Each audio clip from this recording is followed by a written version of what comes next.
आज का एपिसोड उन लाखों स्टूडेंट्स के लिए जिन्होंने 12th अभी बायोलॉजी से पास किया है या जिन्होंने पिछले साल 12th बायो से पास किया था और 1 साल का ड्रॉप लिया है और वो सभी एमबीबीएस करना चाहते हैं। लेकिन क्या इंडिया से पॉसिबल है कि ये सभी बच्चे एमबीबीएस कर पाएंगे या इसका कोई ऑल्टरनेट भी है? आइए जानते हैं अपूर सर से। देखिए मिस्टर पारे, आपको शायद पता होगा कि 22 लाख स्टूडेंट एमबीबीएस के लिए नीट की एग्ज़ाम हर साल देते हैं और अकॉर्डिंग टू एनएमसी हमारे पास जो सीट्स हैं गवर्नमेंट और प्राइवेट कॉलेज मिला के इंडिया में वो है सिर्फ 1.25 लाख जी। और 2 लाख स्टूडेंट वो होते हैं जो हर साल अब्रॉड से एमबीबीएस करते हैं, जैसे चाइना, किर्गिस्तान, कजाकिस्तान, रशिया इन सब से। तो 3.25 लाख स्टूडेंट वो हैं जिनको एमबीबीएस के लिए सीट मिल गई है।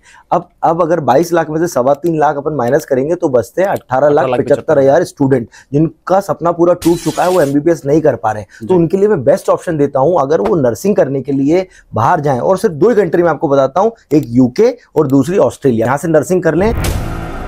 तो सर, जो स्टूडेंट एमबीबीएस इंडिया से या अब्रॉड से नहीं कर पाए हैं उनके लिए आपने 2 ऑप्शन दिए, बैचलर्स इन नर्सिंग यूके और ऑस्ट्रेलिया में। तो सबसे पहले मैं आपसे रिक्वेस्ट करूंगा कि आप थोड़ा यूके के लिए स्कोर एलोबरेट करें। देखिए, अगर अपन यूके की बात कर रहे हैं तो यूके में गवर्नमेंट हेल्थ केयर डिपार्टमेंट जो कि एनएचएस है उसका जो डेटा बोलता है वो बोलता है कि 50,000 नर्सेस की यूके में हर साल ज़रूरत है। तो इसका क्या मतलब है कि अगर किसी ने बैचलर इन नर्सिंग किया यूके से तो उसको नौकरी मिलना बिल्कुल तय है। और उन बच्चों को जो इनिशियल पैकेज मिलता है वो मिलता है 35 से 40 लाख रुपए पर ईयर। इससे हटकर अगर हम थोड़ा बात करें कि वहाँ पे कोर्स ड्यूरेशन कितना है, कितना एक्चुअल एक्सपेंस आता है पर ईयर का? देखिए, अगर कोई बच्चा बैचलर इन नर्सिंग करने जा रहा है तो वो 3 साल का कोर्स है। अब 3 साल का कोर्स है और पर ईयर जो फीस होती है स्टूडेंट की वो होती है 15 लाख रुपए। अब 15 लाख रुपए फीस हुई और 1 साल का जो लिविंग एक्सपेंसेस है उसका वो है 8 लाख रुपए लिविंग और खाने का। तो टोटल कितने हो गए? 15 लाख रुपए फीस, 8 लाख रुपए लिविंग एक्सपेंसेस, तो टोटल हो गए 23 लाख रुपए। अब 23 लाख रुपीज अपन ये मान लेते हैं कि इसकी फीस और खाने रहने का जाएगा। अब अपन ये देखते हैं कि वो पार्ट टाइम जॉब में कितने कमाएगा? 15 लाख रुपए, मिनिमम 15 लाख रुपए कमाएगा। तो 23 लाख रुपए में से 15 लाख रुपए पर ईयर क्या माइनस कर लो तो आपके जो बचे 8 लाख रुपए। तो मतलब आपका जो खर्चा है 1 साल का वो है 8 लाख रुपए। तो 3 साल में स्टूडेंट मतलब पूरी पढ़ाई के दौरान, नर्सिंग की पढ़ाई के दौरान वो 3 साल में 24 लाख रुपए खर्चा करेगा। तो 24 है ना, और जब उसकी जॉब लगती है तो मैंने आपको बताया 35 से 40 लाख रुपए लगती है। तो अपन मान लेते हैं मिनिमम 40 लाख रुपए की जॉब लगी उसकी। तो 40 लाख रुपए जो पहले साल में वो कमाता है, तो उसी से आप देखो कि जो उसका पैसा है 3 साल में जो खर्चा किया गया उसने पढ़ाई पे पूरा रिकवर कर लेता है। तो सर, जिन स्टूडेंट्स को आपने अब्रॉड से बैचलर इन नर्सिंग का ऑप्शन दिया है यूके में, और अभी आपने बताया है जैसे उनकी स्टडी कंप्लीट होगी और उनको पहले साल के पैकेज से वो पूरा रिकवर कर सकते हैं उनकी पढ़ाई का जो भी पैसा है। बिल्कुल। लेकिन ये जो उनकी वर्क है वो कितना एक्सटेंड होता है आगे? देखिए, अभी क्या है कि अगर बच्चे ने 3 साल पढ़ाई करी है तो उसको 2 years of post study work visa है। बट खबर ये आ रही है कि वो 2 साल 1.5 साल में होने वाला है कन्वर्ट। मीन्स अगर बच्चा वहां से पढ़ाई करता है तो उसको 2 साल, 1.5 से 2 साल तो एक्सटेंशन मिलेगा जिसमें वो जॉब कर सकता है, फुल टाइम जॉब। उसके बाद आपको भी ये पता है कि नर्सेस की वहां पे शॉर्टेज है, तो एनएचएस स्टूडेंट को जो कि जॉब कर रहा है पहले से पीएसडब्ल्यू के अंदर उसको 5 साल और स्पॉन्सर करेगा। मींस बच्चा 6.5 से 7 साल वहां पे इजीली रह सकता है, कमा सकता है, जॉब कर सकता है। और मैं ये बता रहा हूं कि वहां पे नर्सेस की शॉर्टेज है तो इजीली बच्चों को जॉब में मिलता है, इजीली एक्सटेंशन भी मिलता है, इजीली स्पॉन्सर वाला जॉब में मिलता है और बच्चा जिंदगी भर भी वहां रह सकता है और उसको पीआर भी मिलती है।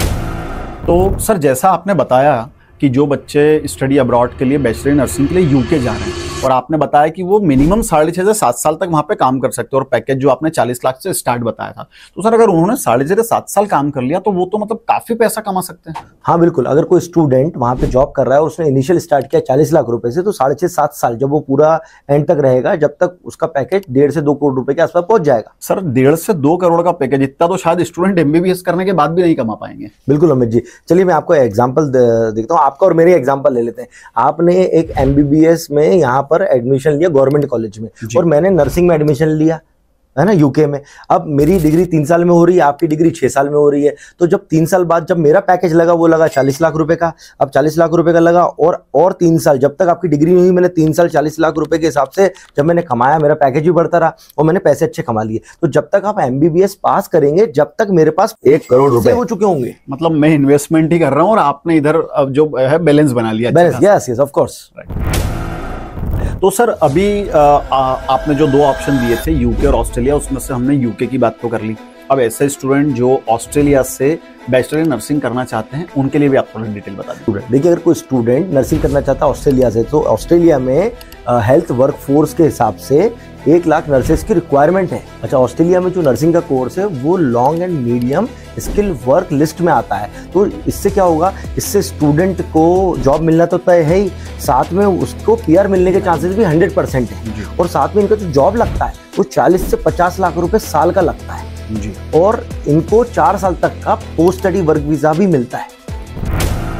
तो सर, अभी आपने बताया कि जो स्टूडेंट ऑस्ट्रेलिया से बैचलर इन नर्सिंग करने के लिए जाना चाहते हैं उनके लिए PSW कितना होगा और बाकी सारे डिटेल्स आपने बताए, या जॉब्स आपने जैसा बताया कि लगभग 1 लाख जॉब्स की रिक्वायरमेंट है, लेकिन यहाँ पर भी कोर्स ड्यूरेशन कितना है, रहने खाने पीने का खर्चा कितना है, वो भी अगर आप एक बार थोड़ा डिटेल में बता। देखिए, मैं आपको सारी चीज़ बताता हूँ। वहाँ पर कोर्स ड्यूरेशन 3 साल का ही है, जो कि यूके में भी 3 साल का है, यहाँ भी 3 साल का होता है। दूसरा, यहाँ पे जो फीस लगती है पर ईयर वो लगती है 15 लाख रुपए जी। 12 लाख रुपए लिविंग एक्सपेंसेस होता है ऑस्ट्रेलिया में, तो टोटल 15 लाख रुपए 1 साल का मेरा पढ़ाई का खर्चा हो गया, 12 लाख रुपए मेरे लिविंग और खाने के खर्चे हो गए, टोटल मिला के 27 लाख रुपए हो गया। हाँ, तो ऑस्ट्रेलिया में आपको पता है कि वेजेस सबसे ज्यादा है, तो आपने 18 लाख रुपए पर ईयर आपने कमाए है ना, as a part time job करके। अब 18 लाख आप माइनस कर लो, 27 लाख रुपए जो आपके लगे हुए उसमें से, तो आपके 9 लाख रुपए पर ईयर लगा। तो 9 लाख रुपए पर ईयर में आप पढ़ाई कर रहे हो वहां से नर्सिंग, तो 3 साल के जो कोर्स है उसके लिए कितने हो गए, 27 लाख रुपए। अब 27 लाख रुपए आपने खर्चा किए। और ऑस्ट्रेलिया में जो पैकेज लगता है वो स्टूडेंट का पहले साल में लगता है 40 से 50 लाख रुपए। अपन एक एवरेज मान लेते हैं 45 लाख रुपए का पहले साल में जॉब लगा। अब आपने खर्चा कितने करे पढ़ाई पे, 27 लाख, और 45 लाख आपने पहले साल में कमाए, तो आपको कितना फायदा हुआ, 18 लाख रुपए का। तो 18 लाख रुपए पहले साल में आपने कमाए हैं, वहां से पूरी पढ़ाई करने के बाद तो पूरी पढ़ाई का आपने खर्चा भी निकाल लिया है। मतलब आरओआई सबसे बेहतर हो गया, सबसे बेहतर आरओआई हो गया। तो सर, इस हिसाब से तो स्टूडेंट के लिए जैकपॉट लग गया, मतलब इतना जो पहले साल में पूरा पैसा भी रिकवर हो गया है। हाँ बिल्कुल। देखिए, स्टूडेंट को ये पता ही नहीं है, वो फालतू में एमबीबीएस के पीछे भाग रहा है, वो नर्सिंग के पीछे भागे तो ज्यादा अच्छा है। आप ही बताओ, वो एमबीबीएस वाला स्टूडेंट है, वो 6 साल की पढ़ाई कर रहा है, जब तक इसने 3 साल की पढ़ाई करके नर्सिंग वाले ने 3 साल जॉब कर ली और वो करोड़पति पहले ही बन चुका और इसका एमबीबीएस भी कंप्लीट नहीं हुआ अभी ऐसा चलता है। तो सर, आपने उन स्टूडेंट के लिए बात करी कि जिनको इंडिया से या अब्रॉड से एमबीबीएस का ऑप्शन नहीं मिला, तो उनको आपने ऑप्शन दिया कि वो यूके या ऑस्ट्रेलिया चले जाएं बीएससी नर्सिंग करने के लिए, स्टडी अब्रॉड के लिए। लेकिन वो स्टूडेंट जिनको इंडिया में गवर्नमेंट कॉलेज में सीट नहीं मिली और वो बच्चे जो इंडिया से प्राइवेट कॉलेज से एमबीबीएस कर रहे हैं, उनके लिए आपका क्या सजेशन है? देखिए मिस्टर अमित, आप ही बताओ, अगर आपकी तबीयत खराब होगी तो आप एमबीबीएस वाले डॉक्टर के पास जाओगे, एमडी वाले डॉक्टर के पास जाओगे? एमडी के पास जाओगे, मतलब एमबीबीएस को आप दिखाओगे नहीं। तो अगर बच्चा प्राइवेट कॉलेज से भी एमबीबीएस कर रहा है तो उसको 6 साल तो देने पड़ेंगे एमबीबीएस करने के लिए। उसके बाद एमडी उसको करना जरूरी होगा, तभी लोग उसके पास आएंगे उसके उनकी जो बीमारी उसको दिखाने के लिए। तो टोटल 8 साल की पढ़ाई हो गई।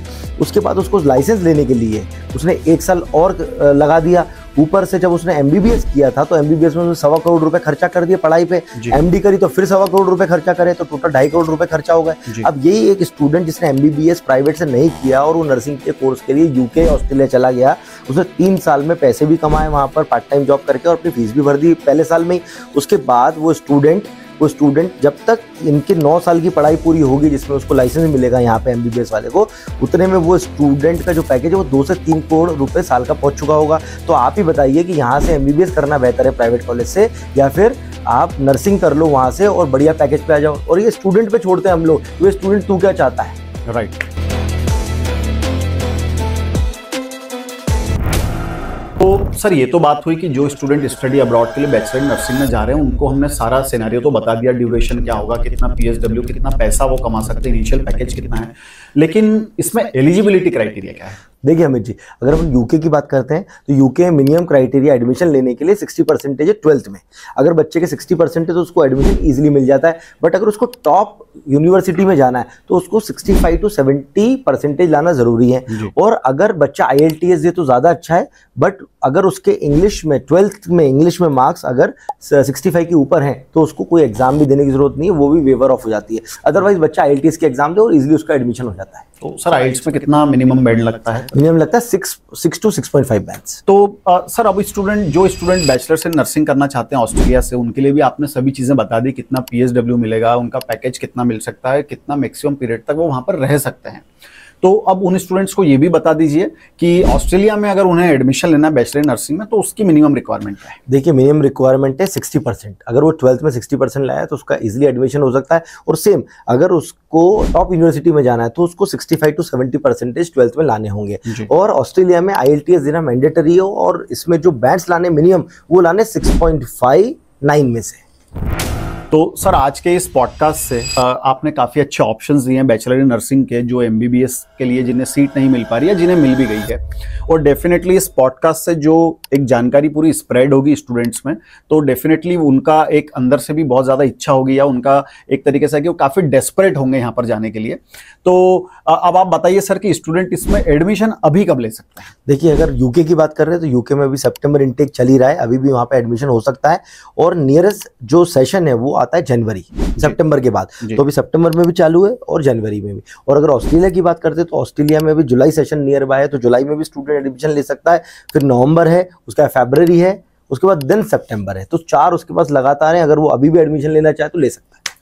ठीक है, तो स्टूडेंट्स हम आपसे यही रिक्वेस्ट करेंगे कि आप एक बार इस बारे में ज़रूर रिसर्च करिए और अपना एक सही डिसीजन आप लीजिए। इस पॉडकास्ट के आखिरी में हम जो ये पूरा डिसीजन है वो आपके विजडम पर छोड़ते हैं। और ऐसे ही और इन्फॉर्मेशन के लिए या आगे भी हम अच्छे इन्फॉर्मेटिव वीडियोस बनाएं, उसके लिए आप हमारे पेज को फॉलो भी कीजिए।